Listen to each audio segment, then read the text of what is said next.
Let's talk about protein. Some of you with a keen eye might have already noticed that that was not protein. That was not protein powder, that was creatine. Creatine monohydrate to be exact. Creatine is a different supplement than protein powder, and it's actually a supplement worth taking. In this video, I'm going to explain to you why protein is important, how much protein is needed, the misconceptions about protein supplementation, and why protein supplementation is blown out of the waters, why so many people nowadays think 2.2 grams of protein per kilogram of body weight is necessary for muscle growth, and other questions people ask on Google search. Enjoy. Hey guys, if you're new to this channel, I'm an online health coach with certifications in physical therapy, personal training, and acceptance and commitment therapy. Any information on this channel should not be used as a substitute for medical advice. If you're dealing with something severe, something serious, please make sure to visit a medical care professional. In less severe cases, you can always use my free resources and my coaching on Variita.com. Hope you enjoy. I want to start off this video with a little anecdotal story of why I'm making this video and why I think it's important. Sometimes I wonder, I ponder, I think, I think it's true. I reason why certain thoughts I have surfaced and why I've come to certain opinions about things. And not that long ago, I started saying things such as, if only I was more consistent with my protein when growing up, when starting my lifting journey, starting my gym journey, I would have been a lot bigger, a lot stronger, and a lot more well-shaped physically. I started to view protein and my protein intake as something very important, something very significant, something that is essential and should almost be number one on the to-do list. But it doesn't make sense. It doesn't make sense in the knowledge I've accumulated over the years on how to build muscle, how to get in shape. It doesn't align with what I know and what I understand to be true. Yet I still started having these thoughts and viewing protein as something very important, a little bit too important. And a large part of that comes from social media signaling, a lot of marketing, a lot of propaganda. If you look around on social media, the idea of taking 2.2 grams of protein per kilogram of body weight has been repeated and repeated and repeated over and over again in different contexts, and people have different intentions for mentioning this so often, so many times. But a large part of it comes from people being sponsored, people being paid to promote protein supplements. The protein industry, the protein market, has been growing exponentially year after year. As you can see on the screen, we're talking about billions and billions of dollars, increasing rapidly, showing a trend in the market, showing a trend in consumer behavior, that the feeling I had, the necessity of protein, the importance of protein has been pushed drastically by these companies. They keep sponsoring people, they keep marketing their protein supplements as if it is the end-all be-all. It is not. I don't think this message is based or grounded in something bad. I think it is an okay message, but it's also a little bit of a misleading message. It is also a little bit of a noise, unnecessary noise in the realm of trying to be healthy, trying to get in shape, trying to become a better version of you. Like I said, for me, myself, protein had become a high-ranking priority, a little bit of a too high-ranking priority. Now, like I said, I don't think it's a bad message necessarily. The 2.2 grams of protein per kilogram of body weight is rooted in science. There's been lots of scientific research surrounding protein intake and increases in lean tissue mass or increases in muscle mass. However, here is the nuance and the caveat that more often than not either doesn't get mentioned or gets hidden away a little bit at the bottom. And that is that 2.2 grams of protein per kilogram of body weight is not necessary for muscle growth, it's not essential for muscle growth, and most importantly, this is for optimization of muscle growth. If you want to make sure you reach the maximum amount of potential out of your training, out of the stimulus you give in your muscle for growth. And maybe you see already how that can be a problem. This is a extreme, this is an optimization that has made its way in, rooted itself into the idea of necessity, into the idea of requirement, into the idea of standard or average. On social media, you'll hear time and time again, 2 grams of protein per day per kilogram of target body weight. Aim for 2 grams of protein per kilogram of body weight daily.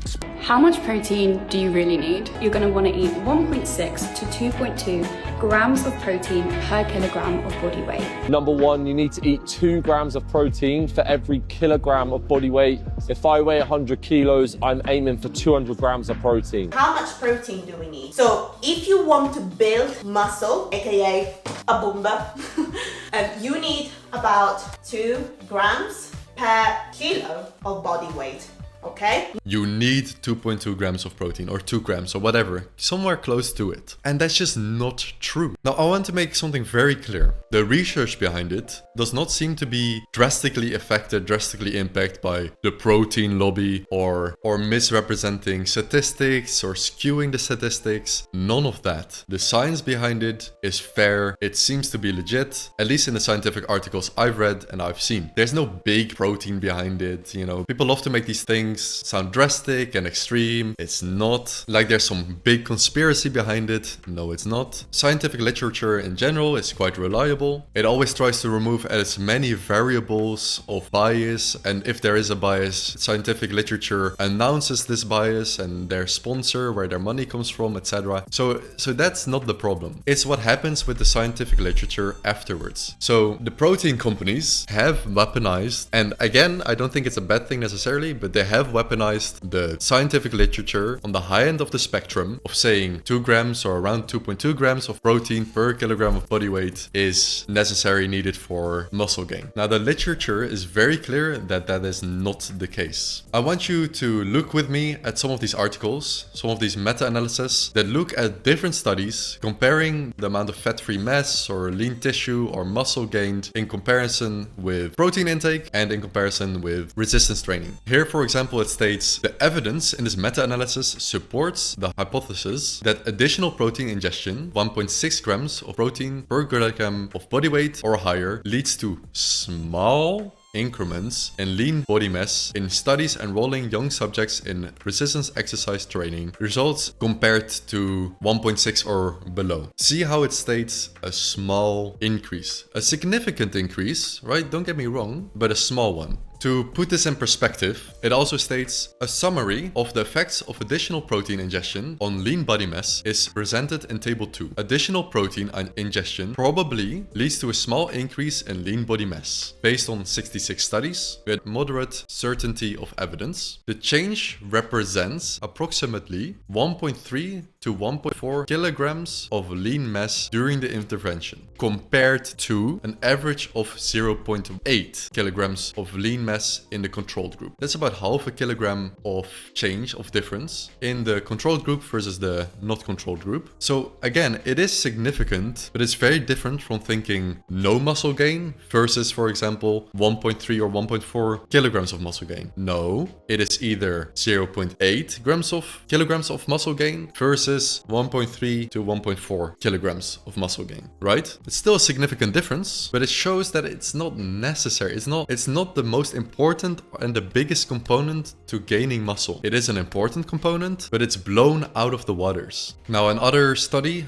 that you can see on the screen states influence of protein on muscle mass was not significantly efficacious, right? So once you remove physical activity, right, you have a group of older individuals that are physically inactive, just giving them protein supplementation is not going to make the difference. That is so important. At the end of the day, if you want to gain muscle, the most important step is resistance training, physical activity. You can't keep increasing your protein with supplementation or whatever way by eating more and expecting more muscle. Protein is a part of the picture, but it's not the most important part, and it's definitely not necessary to have 2 grams of protein per kilogram of body weight. For most people, the hardest and most important part of getting a nice physique is being consistent with resistance training, showing up every week, time and time again, and pushing yourself harder and harder than last time. That is the most difficult part. That is the part that should be focused on more than the diet, the protein, the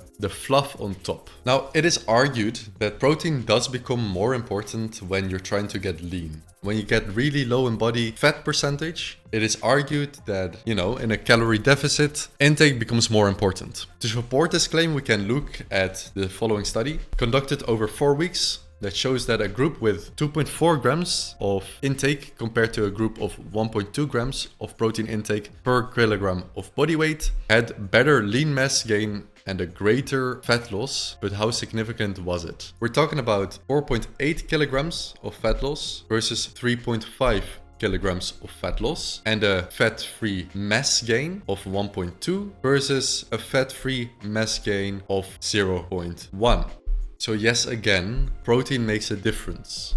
Is it a deal breaker? No, not necessarily. In this study, for example, even when cutting, even when in a calorie deficit, you can still get away with a protein intake of 1.2 grams of protein per kilogram of body weight without losing muscle while cutting, and potentially even getting a little bit of extra muscle. So yes, it is significant and something to keep in mind. At the same time, both had good results, and the main factor in this story, like always, is resistance training. And also the calorie deficit was quite significant in this controlled group. It was a 40% calorie deficit. So the results might even be less significant about the protein intake if it's less drastic. 40% of a calorie deficit is around 800 to 1200 calories in a deficit for the average person. So yeah, just keep it in mind, right? This is just evidence upon evidence upon evidence that is showing you can get great results, significant results, even with lower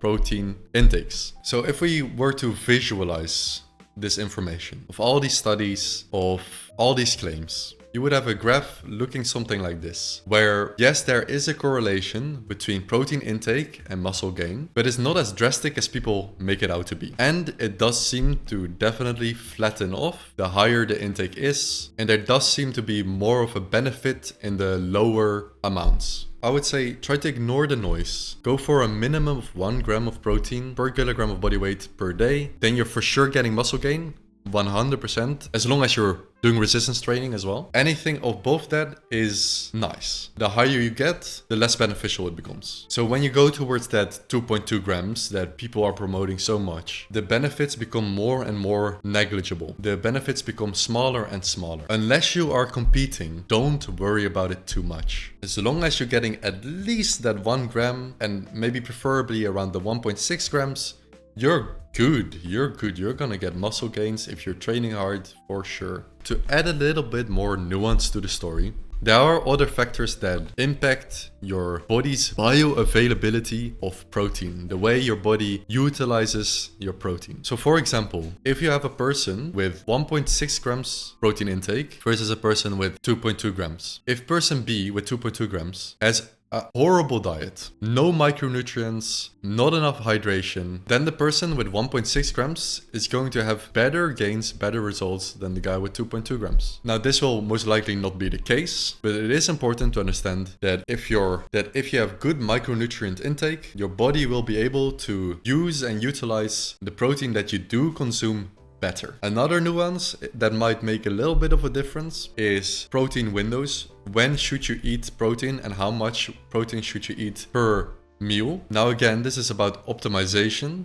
not something to be worried about, but having multiple meals on a day seems to be slightly more beneficial in performance and in return possibly in muscle gain than only having 1 meal a day. But in general, you can just have 1 meal a day, it's not a problem, you'll still gain muscle. To bring it back to my own story and the thoughts and the notion that, oh, if only I had enough protein, if only I focused more on my protein in the years I've been training, I would be bigger, I would be stronger, and my physique would be better. It's just not what I should be thinking about. It's not something I should have been worrying about. It wasn't really a worry, but something that I should have been on my mind. The only reason why it was on my mind is, like I said, the marketing from the protein companies, the fact that it's constantly in your face on social media. 2 grams of protein, 2 grams of protein, 2 grams of protein. It's not necessary. It does seem to make a difference, not as drastic as people make it out to be. If I, from the year I started lifting, when I was 16, was purely focused on being consistent,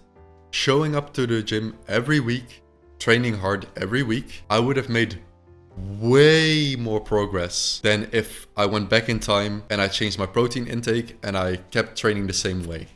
And this is the case for almost everyone. Almost everyone. If you look back at the years you've been training, what do you think was the biggest contributing factor to either making or breaking your physique? It must have been your training, your resistance training. If you have an amazing physique, you can contribute it to being consistent every single day, every week, every month, every year. And if it's not what you want it to be or what it could have been, it is also because of your training. You haven't been as consistent, you haven't pushed yourself as hard as you maybe wanted to or should have, but it's not the protein, right? We need to bring common sense back to health and exercise. There's so much information, so much misleading information, and in this case it's not misinformation. It's just a cluster, it's cluttering. There's so many signals, so like do this, do that, and you lose grip of what is really important. What are the essentials? What are the foundations? Just to easily visualize it, I made this little pyramid with resistance training on the bottom. That is the single most important factor to muscle gain. Then you have sleep, rest, recovery, also essential. If you're not sleeping well every night, it's going to be detrimental for your muscle gain,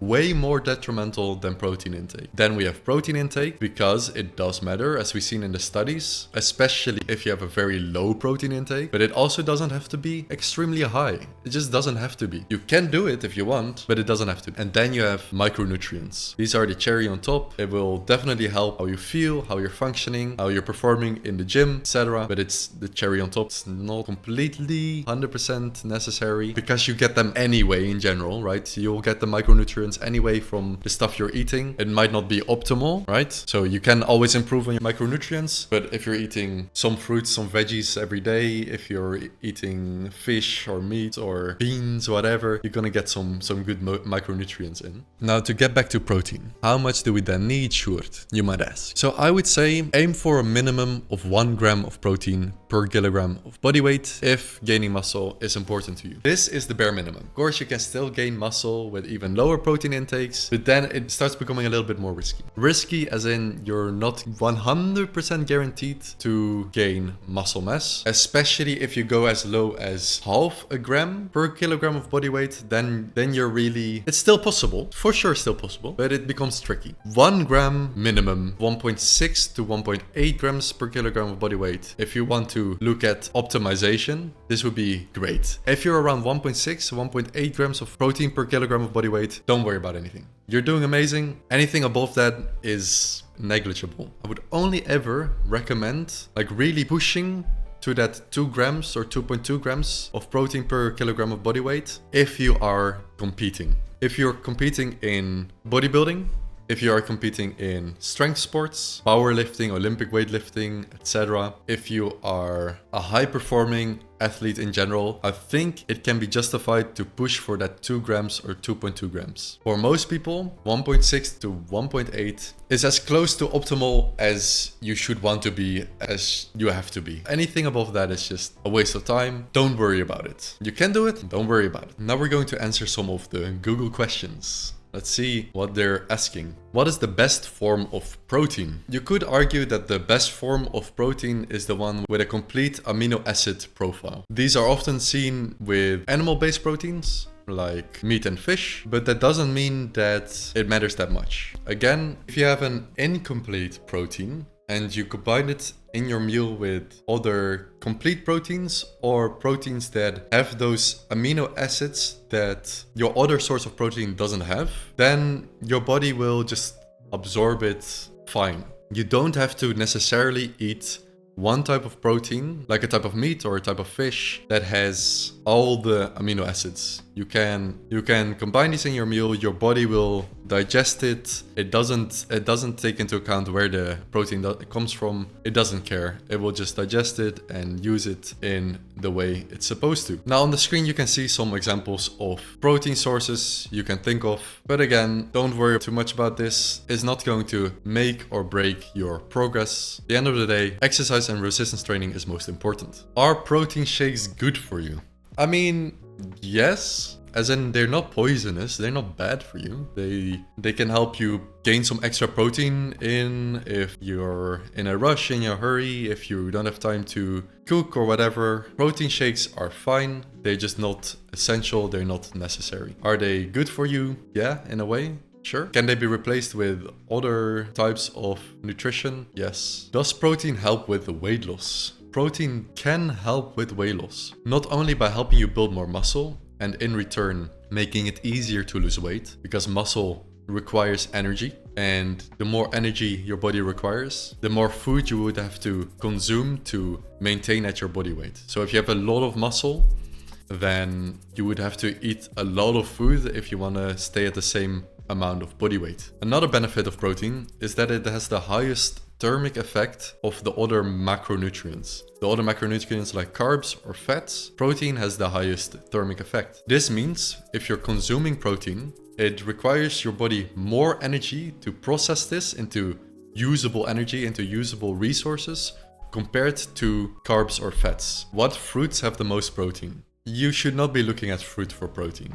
Like, fruit is a great source for fiber, a great source for micronutrients. It's not the greatest source for protein. It truly is not. You would have to look at some of the other sources I mentioned earlier, like meat and fish and nuts and tofu and tempeh or whatever. How much protein in an egg? An average egg has like 7 grams of protein. What protein powder is best? Again, doesn't really matter if you combine it with other things, but in general, whey protein does have the most complete amino profile out of the protein shakes. Is there such a thing as too much protein? Maybe. So technically, like in practice, not really. There's not really such a thing as too much protein. It's not going to damage you. It's not going to hurt you. It is okay. Now, if you were to only focus on protein every day, and that is your only objective, then it might come at a cost of vegetables, fruits, nuts, seeds, spices, or whatever. And that in turn might be bad for your health, right? You might build up a vitamin deficiency or something like that. But in general speaking, no, there's no such a thing as too much protein. Why is protein important?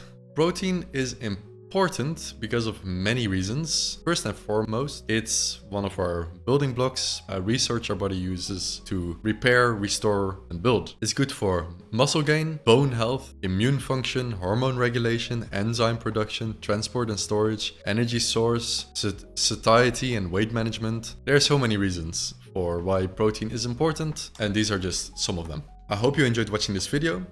If you did, make sure to check out some of my other ones, or check out my website, variita.com, where I provide one-on-one online health coaching.